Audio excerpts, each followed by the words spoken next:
Hello छात्रों, कैसे हैं आप सब। नमस्कार। मैं हूं चंदन शर्मा और लंबे अरसे के बाद आज मैं हाजिर हूं शर्मा आर्ट्स क्लासेस के इस यूट्यूब वीडियो चैनल पर। मौका नए साल के स्वागत का है। मौका गुजरे साल की खट्टी मीठी और कुछ कड़वी यादों से आगे बढ़ने की उम्मीद का दामन थामने का है। उम्मीद का ये जो दामन थामना है, आशा, उम्मीद, सकारात्मकता और पूरे विश्वास के साथ ये जो साल अभी हाल फिलहाल में गया है, गुजरा है, वो बहुत कुछ सिखा गया है, बहुत सारी कड़वी यादें दे गया है। उन चीज़ों को छोड़ करके हमें अब आगे बढ़ना है, आगे की दुनिया सजाना है, आने वाले वर्ष का स्वागत करना है बड़े धूमधाम से। और नए साल के इस पावन पर्व पर, इस खुशी के, इस उमंग भरे उत्साह के इस माहौल में हमें कुछ सोचना है, अपने आप से कुछ समझौता करना है, हमें अपने आप पर कुछ विश्वास और उम्मीद उठाना होगा। साथ ही साथ हम जिस चीज़ की तैयारी कर रहे हैं छात्रों, उन तैयारी को फिर से बारीक नज़र से देखने और समझने की ज़रूरत है कि इस नए वर्ष में हम सफलता की एक नई कहानी कैसे लिखें, कैसे यह नूतन वर्ष हमारे लिए सुंदर और सुखद साबित हो। इसके लिए हमें कुछ कर गुजरने का और कुछ हासिल करने के लिए सोचने और समझने का वक्त है। आइए छात्रों, आज हम इस सेशन में लंबे समय के अंतराल के बाद मैं हाजिर हुआ हूँ और आप लोगों का ध्यान मैं एक छोटी सी कहानी की तरफ आकर्षित करना चाहता हूँ। कहा गया है छात्रों, रिश्ते किताब की तरह होते हैं, गलती एक पन्ने की तरह। गलती हो जाए तो एक पन्ना फाड़ देना, मगर उस पन्ने की चक्कर में पूरी किताब मत खोना। आज वही वक्त है। 2020 में बहुत सारी कड़वी और कुछ खट्टी मीठी यादें हैं, जिसकी वजह से लगता है हमारा साल खत्म हो गया, खराब हो गया। लेकिन ऐसा नहीं है। उन गलतियों से, उन कमियों से या उन कठिन या मुश्किल हालातों से गुजरने के बाद जो निखार हम में और आप में आया है, यह आने वाले वर्ष के लिए हमारे लिए बहुत ही सुविधाजनक, बहुत ही परामर्शदायक और मार्गदर्शक होगा। आइए उन्हीं कुछ चीज़ों को समेटते हुए, उन्हीं कुछ अनुभवों को मिलाते हुए हम आगे की कहानी शुरू करते हैं, ताकि हमारा आने वाला पल सुखद हो और काफ़ी आरामदेह और सुंदर हो जाए। छात्रों, आज हम आप लोगों के सामने हम बहुत बड़ा कोई क्लास का टॉपिक लेकर नहीं आए हैं। एक छोटी सी कहानी सुनाना चाहते हैं जिससे आपका मार्गदर्शन हो सके। आज एग्ज़ाम का दौर चलने वाला है। फरवरी से 12 के छात्रों का एग्ज़ाम आने वाला है। 10th क्लास के भी विद्यार्थियों को उसके बाद फरवरी में ही एग्ज़ाम होना संभावित है। तो उन सभी छात्र छात्राओं के समक्ष एग्ज़ाम को लेकर के विभिन्न प्रकार की परेशानियां हैं। तो उन सभी चीज़ों से डरना नहीं है। हम इस कहानी के लास्ट में थोड़ा सा आपको उस एग्ज़ाम से रिलेटेड कुछ बातें बतलाएंगे। पहले हम शुरू करते हैं एक छोटी सी कहानी। ये कहानी है उम्मीद का विश्वास। और ये 2020 का ये कड़वी साल, कोरोना ईयर इसको कहें ना कहें तो अतिशयोक्ति ना होगी, कोरोना ईयर भी कह सकते हैं। और इस 2020 के समाप्ति के पश्चात 2021 का जो नूतन वर्ष आया है, ये उम्मीदों का ही एक ईयर है, विश्वास का ही एक वर्ष है। इस विश्वास के वर्ष में हमें इस वर्ष से बहुत सारी उम्मीदें हैं, बहुत सारी आशाएं हैं, उम्मीद है। और इसी परिप्रेक्ष्य में, इसी संदर्भ में मैं आप लोगों के समक्ष एक कहानी कहना चाहता हूं, जिसका नाम है उम्मीद का विश्वास। छात्रों, यह कहानी एक छोटे से साधारण से गांव के उस साधारण से परिवार की कहानी है, जिसके घर में एक पति पत्नी, दो पति पत्नी और उसके एक छोटी सी बच्ची रहती थी। ये तीनों परिवार का एक सुखी परिवार था। तीनों आदमी का एक सुखी परिवार था, साधारण था, छोटा था, बहुत सारी सुख सुविधाओं से मरहूम था और दुनिया की तमाम मुश्किलों से बिल्कुल महफूज था। लेकिन इसकी एक दिक्कत ये थी कि यह परिवार, माली हालत इसकी ठीक नहीं थी, बहुत ही कमज़ोर था, आर्थिक स्थिति झेलनी पड़ रही थी, तरह तरह की परेशानियों का सामना करना पड़ रहा था। उसके घर में कोई अर्जित करने वाला कोई व्यक्ति नहीं था सिवाय उस पति के और उस बेटी, जो अपने घर परिवार के बगल पास पड़ोसों के लोगों को देखती थी। तो उसे लगता था काश मेरा भी घर इसी तरह का खुशहाल होता, हमारे घर में भी विभिन्न प्रकार की आवश्यकताएं प्रचुर होती, हमारे माता पिता का भी अपना एक आय का स्रोत स्थायी होता जिससे हम अपनी खुशियां खरीद सकते थे। वो एक दिन पिताजी से पूछी, बेरोजगार पिताजी से पूछी कि पिताजी कोई ऐसा उपाय कीजिए जिससे हमारे घर में भी खुशियां आए और आप कुछ पैसा कमा सके, कुछ ऐसा क्यों नहीं करते। पिताजी भी परेशान थे, वो नौकरी ढूंढते ढूंढते बहुत परेशान था व्यक्ति, खुद उसे नौकरी नहीं मिल रही थी। वह व्यक्ति अपनी बेटी को ले जा करके उसे दिलासा देने के लिए गांव से दूर एक पहाड़ी पड़ती थी, उस पहाड़ी के नज़दीक लेके गया और उसे कहा कि देखो उस बड़े से पहाड़ी के ऊपर बहुत दूर बहुत ऊंचे भगवान रहते हैं, वहाँ यहाँ तुम रोज आया करो और उस भगवान से तुम कुछ मांगो कि जो मांगना चाहती हो वो मांगो, तुम्हें वो जरूर पूरा करेंगे। बेटी को यह विश्वास उम्मीद जो है अटल हो गया इस बात पर। वो रोज वहाँ आया करती थी, उस पर्वत के समीप खड़े होकर के भगवान से जो भी उसे सूझता वो मांगती थी और ज़्यादातर वो अपने प्रार्थना में पिताजी के लिए आय का साधन मांगती थी, रोजगार लेना चाहती थी कि पिताजी को कोई रोजगार हो जाए जिससे हमारे घर की सुख शांति समृद्धि बढ़े। देखते ही देखते कुछ दिनों के बाद उनके पिताजी की नौकरी लग गई और नौकरी लगते ही अपने प्रेयर का, अपने प्रार्थना का जो है कि फल वो लड़की समझ रही है। उसके बाद में उसके पिताजी की नौकरी जो है एक आर्मी में लगा था, एक सैनिक के कार्य के लिए उन्हें जो है भर्ती की गई थी सरकार की तरफ से। और जिस राज्य की वो सैनिक थे उस राज्य में बाहरी राज्य ने आक्रमण कर दिया और आक्रमण करने की वजह से उस सैनिक को तुरंत बॉर्डर पर बुलाया गया और बॉर्डर पर जाने से पहले वो बेटी से मिलना चाहता था। बेटी से गले मिला, बेटी उसे गले पकड़ के बोल रही, पापा मैंने आपके लिए क्या मांग लिया।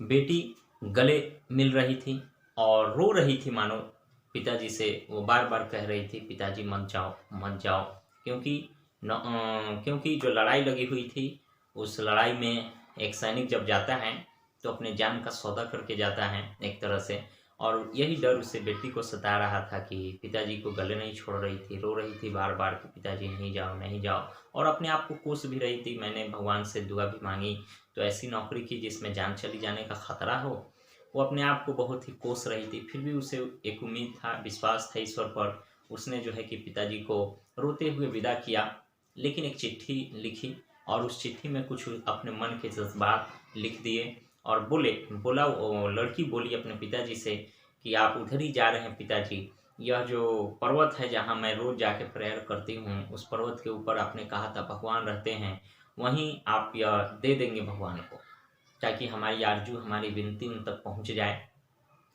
और पिताजी यह सुनकर के मुस्कुराए कि सच में बेटी भगवान को मान बैठी कि वहाँ ईश्वर रहते हैं।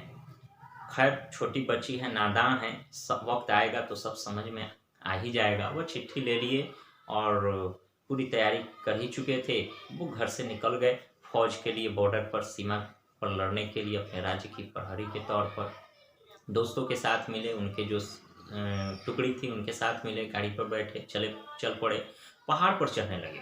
वो जैसे ही राज्य के बॉर्डर पर गए तो पहाड़ पर चढ़ने लगे। पहाड़ के ऊपर जब गए तो वहाँ सबसे लास्ट पोस्ट ऑफिस था एक। उस पोस्ट ऑफिस में उन्होंने सोचा कि इसके बाद तो कोई पोस्ट ऑफिस मिलेगा नहीं, उधर दूसरा राज्य है, तो इसी पोस्ट ऑफिस में मैं ये चिट्ठी ड्रॉप कर दूं ताकि बच्ची को मिल जाए। लेकिन ड्रॉप कर दूं और उस पर उन्होंने कुछ लिख दिया कि बेटी ईश्वर कुछ होते नहीं है, मैंने तुमसे झूठ कहा था कि इस पर्वत के ऊपर ईश्वर होते हैं और यहाँ कोई ईश्वर वगैरह है नहीं, यह चिट्ठी ऐसे ही मैं डाल देता हूँ ये बात लिखकर। उन्होंने लेटर बॉक्स में वो डाल दिया और सैनिक में चले गए लड़ने लगे। लड़ते लड़ते पर डे जो है कि इसके जो टुकड़ी था उसमें से एक एक व्यक्ति की मौत होने लगी, एक एक सिपाही शहीद होने लगे। और गांव में भी ये खबर निकली कि जो कंपनी जो बटालियन गई थी सीमा की सुरक्षा करने, वो सारी कंपनी के सारे सदस्य मारे गए। यह बात उस बेटी को भी जब पता चला कि मेरे भी पिताजी उसी कंपनी में थे तो उन्हें बहुत आघात लगा, वो बहुत निराश हो गई, बहुत ही परेशान होने लगी और गांव में एक शोक का माहौल उत्पन्न हो गया। और सच में सारे लोग मारे गए। है ना, मारे गए। कुछ दिनों के बाद जो है कि वह व्यक्ति अचानक जो है एक पोस्टमैन डाकिया पहुंचता है वह चिट्ठी लेकर के।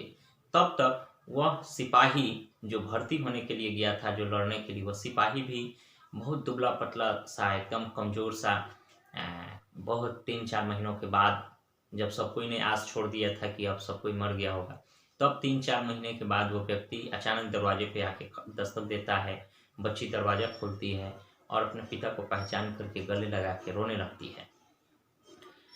तब तक पोस्ट ऑफिस आता है। पोस्ट ऑफिस वाला जो पोस्ट मास्टर डाक टिकट चिट्ठी लेकर के, और वही चिट्ठी जो उस बेटी ने लिखा था, और उसके ऊपर भी लिफाफे पे बाप ने लिख दिया था कि ईश्वर नहीं होते हैं, मैंने तुम्हें बुरा कहा था, मैंने तुम्हें जो है कि गलत बताया था। हालांकि ये चिट्ठी डालते हुए उसके पिताजी ने सोचा था कि हो सकता है अब बेटी जब जानेगी कि पिताजी हमसे झूठ बोले थे तो कुछ बुरा मान लेंगी, लेकिन फिर भी डाल दिया गया। बच्ची की आंखों में आंसू थे, और जो पिताजी थे उनके, वह भी इस चिट्ठी को देखकर हतप्रभ थे कि वो ये नहीं समझ पा रहे थे कि मैं गलत था कि बेटी गलत थी। अर्थात उम्मीद और विश्वास किसी चीज़ पर अगर अटल किया जाए तो वो जरूर प्राप्त होता है, चाहे किसी भी प्रकार का विश्वास हो या उम्मीद हो। तो उम्मीद और विश्वास का दामन कभी हमें नहीं छोड़ना चाहिए, और सकारात्मकता एक बहुत बड़ी चीज़ होती है जिसके बल पर हमें मंजिल प्राप्त होती है, और असंभव सा प्रतीत होने वाला चीज़ भी एक दिन संभव हो उठता है। ये उम्मीद और विश्वास एक बड़ी साधना है जिससे मुश्किल से भी मुश्किल चीज़ों का हम सामना, और उससे सामना करने के साथ साथ उसे हम हासिल कर सकते हैं। तो ये छोटी सी कहानी थी, यानी सकारात्मकता हमें जीवन में रखनी चाहिए। ये 2021 का वर्ष जो है सकारात्मकता का वर्ष है, उम्मीदों का, नए विश्वास का, उम्मीद का, उत्साह का वर्ष है, और इसे हमें बनाए रखना है। छात्रों, कहानी तो ख़त्म हो गई, मैं साथ ही साथ आप लोगों को कुछ टिप्स देना चाहता हूं। जैसे फरवरी में आप लोगों का एग्ज़ाम है, तो एग्ज़ाम के लिए बहुत सारे बच्चे परेशान हैं कि कैसे तैयारी करें, किस तरह का करें, नहीं करें। तो इसके लिए कुछ हमने आप लोगों के लिए कुछ टिप्स सुझाए हैं, जिसका इस्तेमाल करके आप अच्छा से अच्छा अंक हासिल कर सकते हैं। सबसे बड़ी बात, 5-7 चीज़ों पर अगर आप ध्यान देते हैं, जिससे आपका रिजल्ट बहुत अच्छा हो सकता है। सबसे पहली बात कि अब जो समय है बहुत नियर आ गया है, बहुत आसन हो गया है आपका एग्ज़ाम। तो ऐसे में तैयारी का जो आप प्रारूप जो पहले से तैयारी करते आ रहे हैं, अब उसमें कुछ चेंजिंग करना होगा, उसमें कुछ बदलाव करना होगा। अब कुछ नए सिरे से, नए ढंग से तैयारी करना होगा। सबसे पहले टाइम मैनेजमेंट आप कर लें। आपके पास 24 घंटा है, हर सबके पास 24 घंटा होता है। उस 24 घंटा में कितना पढ़े, कितना अन्य चीज़ों पर खर्च करें, कितना में रिविज़न करें, क्लास किस टाइम में जाना है, सबका एक टाइम मैनेजमेंट आप फंडा तैयार कर ले और उस आधार पर अपना काम करें। साथ ही साथ पढ़ाई का जो उपयुक्त समय है सुबह में ज़्यादातर करें, क्योंकि सुबह में जो आप पढ़ते हैं 4-5 बजे भोर में, सुबह 7-8 बजे तक जो पढ़ते हैं, यह सबसे उपयुक्त समय होता है। ब्रह्म मुहूर्ति से भोर का समय को ब्रह्म मुहूर्त माना जाता है। इसमें आत्मा, परमात्मा और मन का सीधा रेखा तय होता है, जिसमें पढ़ी हुई चीज़ें याद रहती है। दिन भर में आप 9-10 घंटा पढ़ें, लेकिन इस समय में 1-2 घंटा ही काफ़ी होता है। इसलिए सबसे उपयुक्त समय सुबह का होता है। सुबह में, भोर में पढ़ना कभी न भूलें, सुबह में ज़रूर पढ़ें। दूसरी चीज़ें, स्वस्थ रहें। आपके लिए स्वास्थ्य ही सबसे बड़ा धन है। स्वस्थ रहेंगे, फिट रहेंगे, तभी जाकर के आप बेहतर कर सकते हैं। परीक्षा में आप अपनी उम्मीद के हिसाब से अंक अर्जित कर सकते हैं, सफलता हासिल कर सकते हैं। इसलिए स्वस्थ रहना, फिट रहना बहुत ज़रूरी है। आप आहार अच्छा लें, संतुलित भोजन करें, पानी अधिक पिए, ताकि आपका स्वास्थ्य अच्छा रहे और आपका पढ़ाई में मन लगते रहे। ठंडा का समय है, इन सभी चीज़ों से बचने के लिए भी जो आवश्यक चीज़ें हैं उन सब का उपयोग करें। साथ ही साथ पढ़ाई के बीच बीच में हम आपको दूसरा सुझाव ये देना चाहते हैं कि पढ़ाई ऐसा नहीं कि 3-4 घंटे लगातार आप करते रहें। 3-4 घंटे अगर लगातार पढ़ते हैं तो इससे आप में एक बोरिंग फील महसूस होने लगेगा, और आप पढ़ा हुआ सारा चीज़ याद नहीं रहेगा। होता क्या है कि शुरू के 1 घंटे में जब रिफ्रेश हम होते हैं, ताज़ा होते हैं, तो उस समय का पढ़ा हुआ चीज़ हमें खूब याद होता है। लेकिन बाकी के 3 घंटे जो पढ़ते हैं वो थोड़ा भी याद नहीं होता है। तो पहले 4 घंटे आपने पढ़ाई की, जिसमें 1 घंटा पूरा कंप्लीट हुआ, याद हुआ, बाकी का 3 घंटा नहीं याद हुआ। मतलब लंबा समय, अधिक से अधिक लंबा समय न लगाएं पढ़ने के लिए। आधे घंटे, 1 घंटे पर ब्रेक ले, अंतराल ले, थोड़े 5 मिनट का, 10 मिनट का भी, और तब फिर बैठे पढ़ने के लिए। ऐसे क्या होगा, रिफ्रेशमेंट रहेगा और तरोताजगी के साथ आप अच्छा से पढ़ाई कर पाएंगे। तो पढ़ाई के बीच बीच में छोटे छोटे थोड़े थोड़े समयों के लिए हमें अंतराल लेना होगा। साथ ही साथ जो तीसरी बात और सबसे इम्पोर्टेंट चौथी बात है ये कि मोबाइल, टीवी और सोशल मीडिया, इन सभी चीज़ों से हमें थोड़ी दिनों के लिए दूरी बना लेनी चाहिए। जब तक हम एग्ज़ाम नहीं दे देते हैं, बेहतर हमारा पेपर नहीं चला जाता है, तब तक इन चीज़ों से हम अपेक्षित दूरी रखेंगे।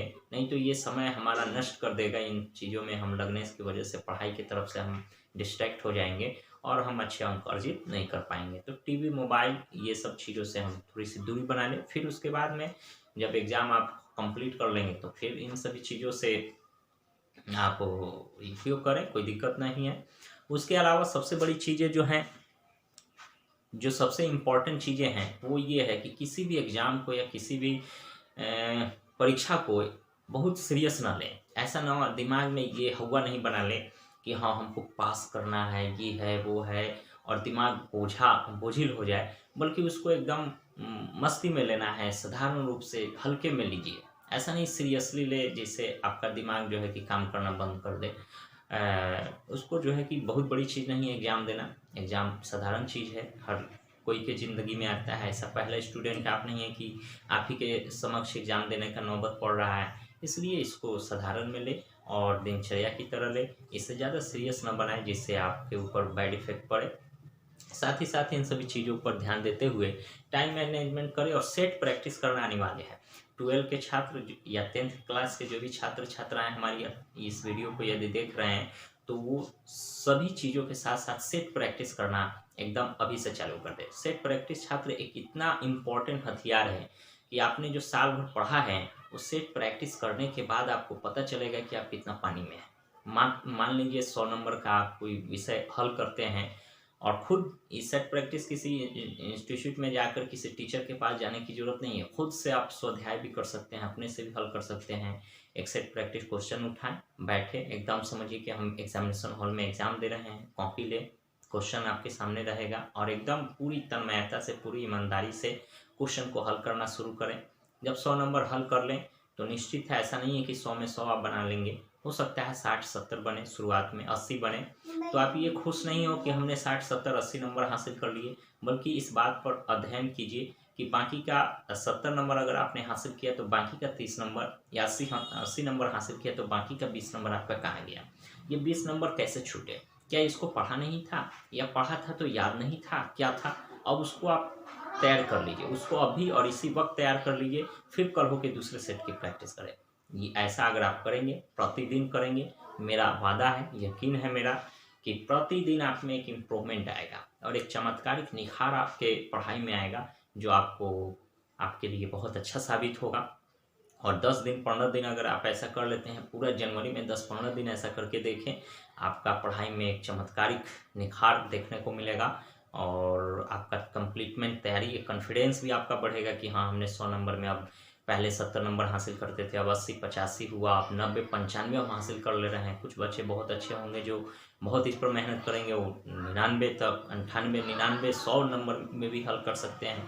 इसलिए ये बहुत ज़रूरी है, आप सेट प्रैक्टिस करना ज़रूर चालू करें। साथ ही साथ अभी तो न्यू ईयर है आज, है ना, और इस पूरा साल भर जो भी पढ़ाई वढ़ाई हुआ है, जैसे तैसे भी हुआ, बंद भी रहा लॉकडाउन की वजह से, उस सब बात को भूल जाइए। अब 1 महीना है, इसमें अपने आप को पूरा समर्पित कर दीजिए, झोंक दीजिए, पूर्ण रूप से तैयारी कर लीजिए और इस 1 महीने में आपको क्या हासिल करना है, ये एकदम डिटरमाइन हो जाइए, संकल्पित हो जाएं कि हाँ हमको जो है इस बार एग्ज़ाम में 400 प्लस नंबर लाना है तो लाना है। लिख करके बड़े बड़े मोटे अक्षरों में लिख के स्टडी रूम के, जहाँ आप कॉपी किताब रखते हैं, उस टेबल के ऊपर चिपका दें।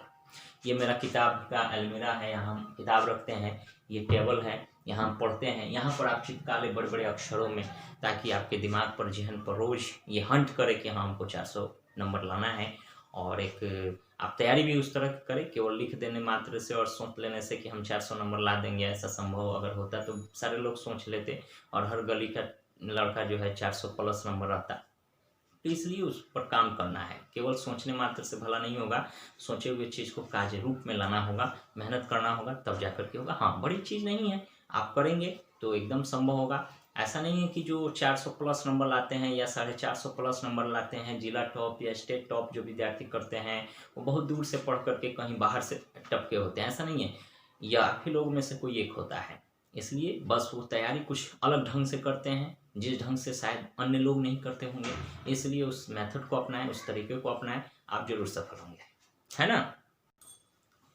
अगली बात, आप जो पढ़ते हैं वो बहुत सफिशिएंट है। ऐसा नहीं है कि अब नया चीज़ पढ़ना है, अब समय बहुत कम है। अब जो पढ़े हुए हैं उन सब चीज़ों का रिवीजन करें, अभ्यास करें, और जो याद किए हुए हैं उनको लिखने का भी पुनः प्रयास करें, ताकि लिखने से पढ़ी हुई चीज़ें, याद की हुई चीज़ें और अधिक दिनों के लिए आपके माइंड में रह जाती है। इसलिए याद करने के साथ साथ लिखने का भी अभ्यास करें, और लिखने के साथ साथ उसको जो है कि समय समय पर रिवीजन भी करते रहें, ताकि एग्ज़ाम में आपको त्वरित उसका आंसर, क्वेश्चन देखते ही उसका आंसर आपको याद आ जाए और सही से आप लिख पाएँ, जिससे आपको बेहतर अंक हासिल हो।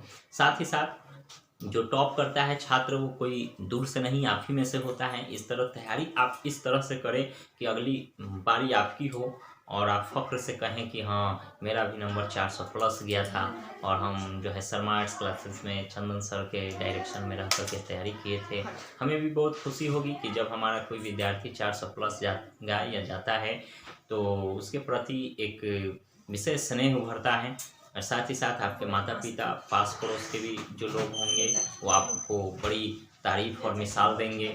साथ ही साथ आपका भी एक कॉन्फिडेंस लेवल ऊंचा होगा कि हमने वो कर दिखाया है जो बहुत सारे नहीं करते हैं या सोचते हैं। आप बहुत सारे अपने जूनियर छात्रों के प्रेरणा स्रोत बन सकते हैं। इसलिए इन सभी चीज़ों का ख्याल रखें और आने वाले समय में आप बाजी मारिए, और आपके लिए वक्त यही बहुत ही माकूल वक्त है, यही सुंदर समय है जिसमें आप अपने आप को इम्प्रूव कर सकते हैं, अपने आप के टैलेंट को साबित कर सकते हैं, आपकी प्रतिभा कैसी है और आने वाले समय में आपका क्या मोल होगा, यह अभी का वक्त तय करेगा। इसलिए लग जाइए, अब ज़्यादा समय नहीं है, पूर्ण रूप से तैयारी कीजिए।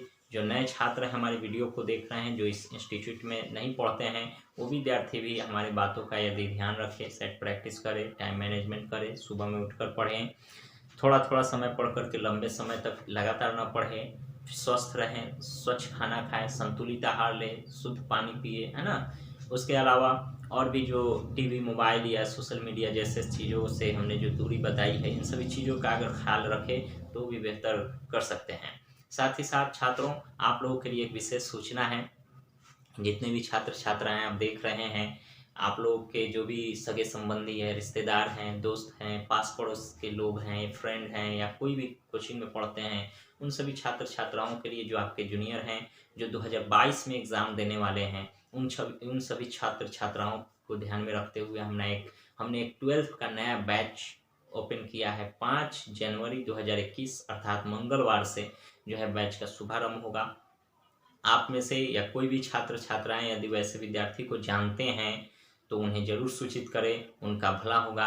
अथवा आप में से जो भी व्यूअर इस वीडियो को देख रहे हैं, तो आपकी जानकारी के लिए हम बता दें कि 5 जनवरी से जो हम 2022 में जो बच्चे एग्ज़ाम देने वाले हैं, उनके लिए 12th का जो नया क्लास का उद्घाटन करने वाले हैं 5 जनवरी 2021 मंगलवार के दिन से।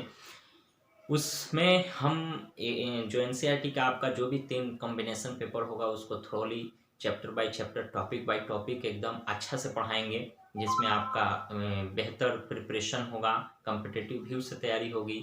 उसके अलावा उस चैप्टर का जो ऑब्जेक्टिव और सब्जेक्टिव आंसर क्वेश्चन होगा, उसका प्रिपरेशन हम कराएंगे। उसके अलावा उस चैप्टर के अंदर का जो स्मरणीय तथ्य होगा, जो नोट्स होता है, पॉइंट जो हर बार हर छात्र छात्राओं को लिखाते ही हैं, वो भी हम लिखाएंगे। इस तरह चैप्टर को एक बेहतर तरीके से फुल प्रिपरेशन करके हम यहाँ से बच्चे को भेजते हैं।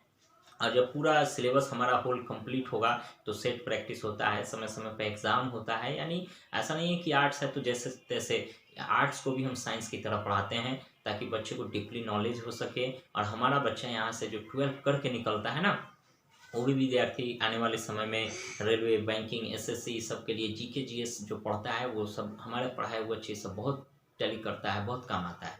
इसलिए हम पढ़ाते भी हैं कि 12th का भी तैयारी हो जाए, जो बोर्ड का भी एग्ज़ाम हो, बेहतर नंबर हासिल करे। साथ ही साथ आने वाले कंपटीशन एग्ज़ाम में भी ये जीके जीएस उसको जो है कि काम आ सके। इसलिए बढ़िया से तैयारी करेंगे तो आज भी काम आएगा और आने वाले समय में भी काम आएगा। 5 जनवरी से बैच खुल रहा है। आप में से जो भी छात्र छात्राएं जुड़ना चाहते हैं, आप हमको दिए गए नंबरों पर कांटेक्ट कर सकते हैं। या हमसे मिल सकते हैं, बैच आ सकते हैं, बात कर सकते हैं। जिस किसी भी प्रकार से यदि पॉसिबल होगा हम आपकी सेवा के लिए, आपकी सहायता के लिए तत्पर मिलेंगे। तो इतना सुनने के बाद आप लोगों का जो भी विचार हो आप उस पर अमल करेंगे।